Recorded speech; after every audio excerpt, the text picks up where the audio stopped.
namun saya tidak pernah merendahkan mana-mana penyanyi lah. Maknanya kerana saya tidak boleh tegur orang yang tak berilmu. Maknanya saya boleh kata, kalau dia kata, dia jumpa saya, dia tanya, cikgu macam mana saya menyanyi, saya akan tegur, nyanyian tadi tak cukup ini. Saya akan tegur jujur. Tapi saya tak boleh sebarangan, dengar orang nyanyi je, saya toleh belakang, apalah nyanyi sumbang, nyanyi macam tu, nyanyi macam ni. Itu bukan hak saya untuk bercakap macam tu. Itu bukan kuasa saya. Sebab tu bila saya dah hadiri majlis, ada penyanyi nampak saya, dia akan kata, alamak, ada Cikgu Siti Hajar lah. It's okay. Okay, sama ada kata-kata itu mengangkat saya, ataupun kata-kata itu juga seolah-olah menampakkan saya ni zalim. Pantang nampak orang menyanyi je, mesti nak komen. Tak, itu bukan saya. Ya, maknanya saya akan mengeluarkan komen ataupun nasihat ataupun pandangan apabila si Polan bertemu dengan saya. Tapi kalau orang tak tanya, saya biasa je lah, saya berhibur je lah. Halua telinga dia panggil. Tapi saya nak halua jiwa, bukan halua telinga lagi, halua jiwa. Jadi itu maksud saya. Penyanyi tak boleh sambil lewa dengan sebutan. Ya? Sebab saya mengambil hukum menyanyi ni, saya mengambil sebenarnya hukum menyanyi itu bukan saya mengambil, bukan saya mengambil hukum tu daripada pembacaan Al-Quran, bukan. Mak Saleh orang tulis benda tu dengan buku-buku yang saya belajar. Dia diction, interpretation, dia kata macam tu kan, sebutan, luahan disebut. Jadi apabila kita sebagai Muslim, kita mendalami pengajian lain, kita nampak disiplin orang menyanyi aku belajar dulu macam disiplin orang mengaji pula. Itu saya macam realise. Sebab yang menulis buku-buku ni banyak dikatakan orang Mak Saleh lah kan, orang putih, ataupun orang kata Yahudi ke apa ke kan. Tapi sebenarnya dia mengambil daripada disiplin membaca Al-Quran. Tapi bila kita sendiri dalam industri kita, mungkin dalam masyarakat kita longgarkan nilai-nilai tu. Kita longgarkan, alah nyanyi je pun, okey je. Macam tu. Orang tepuk bahu saya, relax lah cikgu, janganlah terlampau ni, dia orang nyanyi je pun. Nampak? Saya bukan orang yang nyanyi je pun. Saya selalu kata, menyanyi itu dapat menyuntik benda yang positif dalam setiap orang yang mendengar. Jadi kena nyanyi betul-betul. Sebab itu saya bertegas. Saya bertegas sebab saya tak nak buat kerja sambil lewa. Saya tidak mahu kerja yang saya buat itu sia-sia. Dunia tak dapat juta-juta, mati pun tak dapat apa-apa. Jadi itu konsep berfikir saya. Maknanya ini kerja saya, tugas saya sebagai guru vokal, ini yang patut saya sampaikan, ini yang patut anda buat, ini kerja sungguh-sungguh. Kan? Sebab masa saya belajar muzik, saya dapat taumahan nak jadi apa, belajar muzik pun apa. Tapi saya sangat sayang dengan muzik, especially seni secara keseluruhan. Saya suka seni. Jadi bila orang mengatakan nak jadi apa tu, anak tu belajar ni, di situ saya timbulkan semangat yang saya kena bawa ilmu saya ni kepada benda-benda yang baik, supaya orang tidak perlekehkan kita. Dan nasihat arwah mak saya ialah, nak martabatkan seni, kena martabatkan diri dulu. Kau sibuk martabatkan seni, tapi diri kau tak fikir. Kau cakap dengan orang tak betul, hati kau jahat, macam-macam. Jadi kita bina lah. Kita tidak ada tahap titik terakhir untuk jadi baik. Aku dah baik. Tak. Kita terus. Sebab kita manusia yang lemah, yang sentiasa membuat kesalahan, sentiasa mempunyai kelemahan. Sebab kita memang manusia yang lemah, sentiasa tak sempurna. Jadi kita akan sentiasa mencari. Ya, ingat tu. Jadi sebab itu saya tidak boleh compromise, ataupun orang kata terlampau. Saya kena bertegas. Terus terang saya kata ya, saya pernah bercakap, ada satu keadaan lah, beberapa keadaan saya pernah bercakap ayat ni.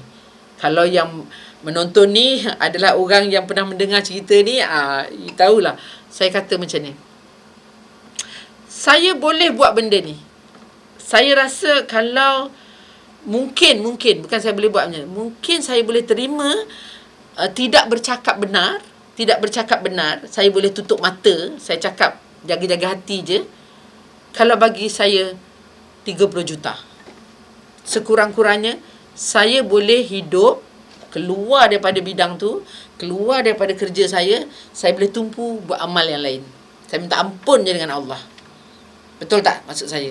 Bagi aku 30 juta untuk saya saya sebut 30 juta lah. Sebenarnya tak kisahlah sejuta ke 30 juta ke berapa juta. Maknanya bagi saya yang betul-betul dengan perbuatan saya yang disuruh tidak jujur itu boleh menjadikan saya kaya raya, yang saya tak perlu jumpa buat kerja-kerja lagi tipu-tipu ni, saya terus ke arah buat kerja yang jujur sebab duit banyak kan. Betul-betul boleh buat. Kerjalah betul-betul minta ampun dengan Allah tentang kesilapan. Walaupun orang kata tapi duit tu haram lah sebab itu yang saya pernah fikir. Jadi duit tu macam mana ni? Sebab tu saya selalu cakap, menyanyi betul-betul, jangan nyanyi main-main. Sebab kerja menyanyi itu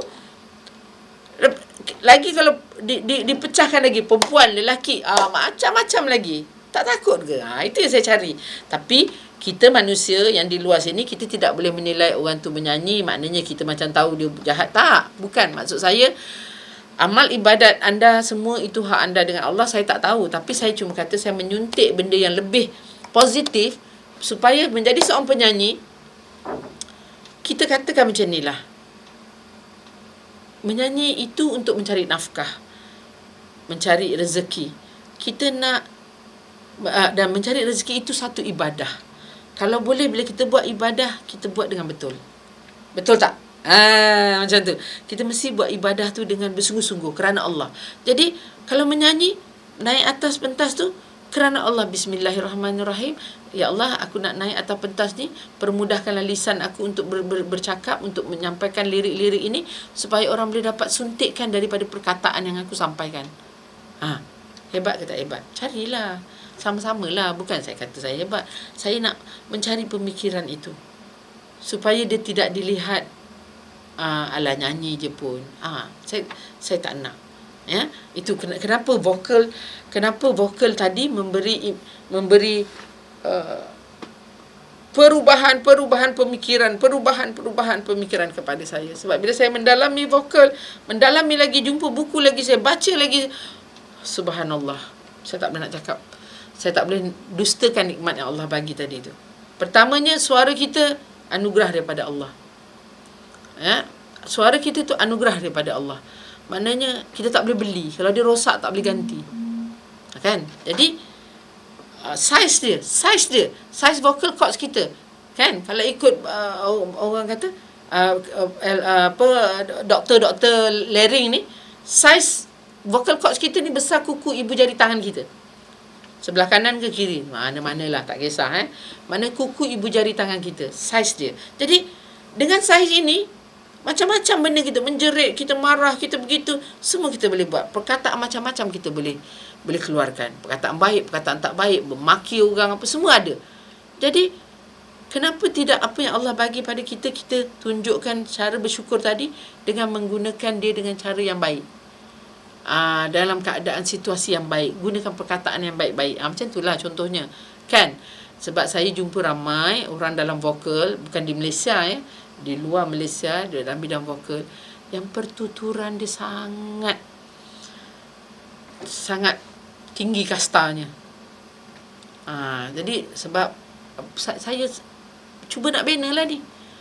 Kalau dulu mula-mula masa saya tak faham, kalau saya bagi salam, Assalamualaikum, macam tu. Assalamualaikum warahmatullahi wabarakatuh. Saya senyum. Assalamualaikum warahmatullahi wabarakatuh. Okey, masa saya tak faham. Bila saya faham, dia jadi macam ni. Assalamualaikum warahmatullahi wabarakatuh. Beza. Bunyi beza, intonasi berbeza, semua berbeza. Okey, dari situ saya jumpa dan kemudian saya mendalami, ialah saya masuk kelas-kelas yang berkaitan dengan mengaji apa semua tu, saya jumpa di mana sifat suara kita adalah memujuk. Ni saya kongsikan ilmunya. Sifat suara kita memujuk. Jadi bila kita baca Al-Quran, kita, sebab saya jumpa dari pembacaan Al-Quran, cuba kita baca, A'udzu billahi minasyaitanir rajim. Mana ada orang baca macam tu? Takkan ada. Macam mana dia tak pandai pun, orang kata dia tak pergi belajar pun, dia akan baca macam ni. A'udzu billahi minasyaitanir rajim. Dia akan baca. Dia takkan kasar. Ya, sudah baca. Bismillahirrahmanirrahim. Dia mesti lembut. Dia tak ada Bismillahirrahmanirrahim. Itu budak-budak kategori yang lain lah. So sebab itu dari kanak-kanak kita kena latih pertuturan ini supaya mereka sentiasa memujuk. Kalau dia panggil Mama, contoh dia panggil Mama, jangan. Dia kena tukar intonasi. Mama. Mama, ataupun Ibu, Umi, apa lagi Mami. Biar dia cari intonasi yang sesuai. Jadi kita sebagai pendidik tadi, kalau pergi sekolah, mana-mana golongan-golongan pendidik ke ibu bapa ke, tak kisah, masuk rumah je. Kalau kita masuk rumah, kita akan Assalamualaikum. Assalamualaikum. Buka pintu tu. Assalamualaikum. Assalamualaikum aja. Kita tukar kepada Assalamualaikum. Assalamualaikum. Kita tukar intonasi tu supaya rasa memujuk. Macam seolah-olah apa khabar? Bukan. Apa khabar? Okey, kawan-kawan yang dah kenal biasa dia okey je. Siti Hajar memang macam tu. Apa khabar kau? Tapi kalau kita apa khabar? Apa khabar? Sihat ke? Dia lain. Dia akan memberi satu saya tak tahu cakap vibration yang sangat berbeza. Sebab dengan memujuk itu akan ada suntikan kasih sayang secara tidak langsung. Kalau saya nak cerita banyak sebenarnya, sebab bila cerita pasal kasih sayang, tidak ada pekerjaan perlakuan kita di muka bumi ini tidak bermula, tidak ada. Dia mesti dimulakan dengan Allah yang Maha Pengasih lagi Maha Penyayang. Kalau kita sebagai Muslim kan, kita nak melangkah baca bismillah, nak pandu kereta baca bismillah, nak tekan piano baca bismillah, nak buat apa pun baca bismillah, nak masuk toilet pun kena baca bismillah dulu. Betul tak? Semuanya dipegang oleh Allah yang Maha Pengasih lagi Maha Penyayang. Jadi siapalah kita yang menidakkan kasih sayang itu?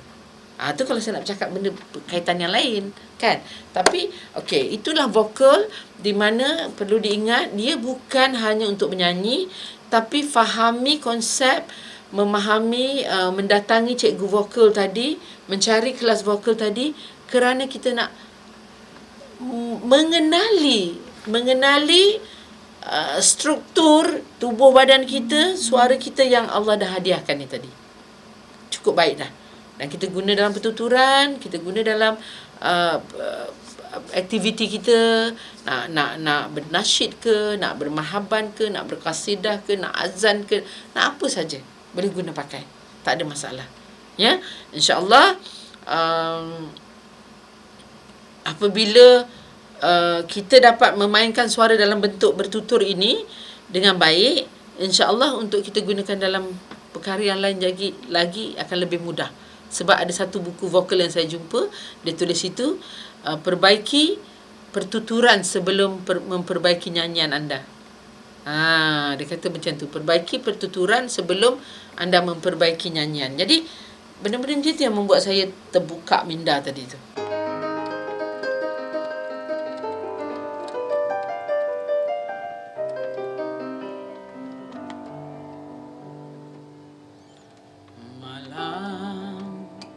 Menanti siang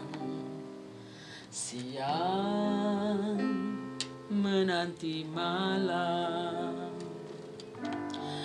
bagai berkurun lamanya masa memisahkan kita, hingga ku terlupa pada paras rupa. Malam mencari mimpi, siang mencari arti, terkupas 1000 makna, terucap 1000 kata, terkupaslah rahsia. Sekian lama berpisah, akhirnya bertemu, mengenang dosa, mengenang rindu. Dan ternyatalah cintaku yang satu. Oh, kau kekasih awal dan akhir, kau kekasih zahir dan batin. Setelah ku sadari cintamu yang abadi, tak ku hairan, tak ku peduli, walau bulan jatuh ke sisi, kan hadir bidadari. Tak ku mimpikan lagi, kerana kau lebih mengerti, kerana kau lebih ku kasihi.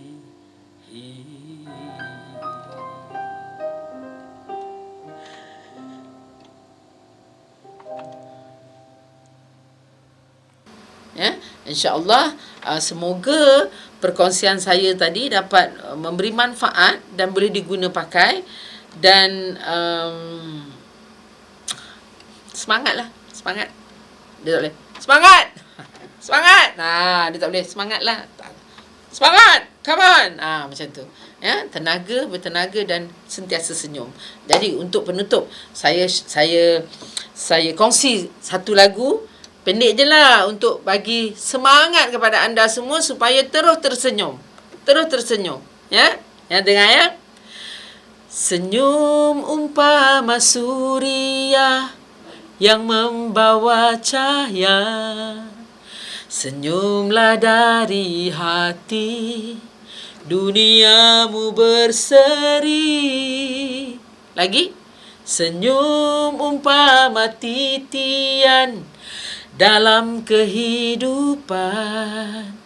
Kau tersenyum, ku tersenyum, kemesraan menguntung. Sambung sendiri, cari lagu tu. Saya suka sangat. Okey, jumpa lagi. Wabillahi taufiq wa hidayah. Wassalamualaikum warahmatullahi wabarakatuh. Bye.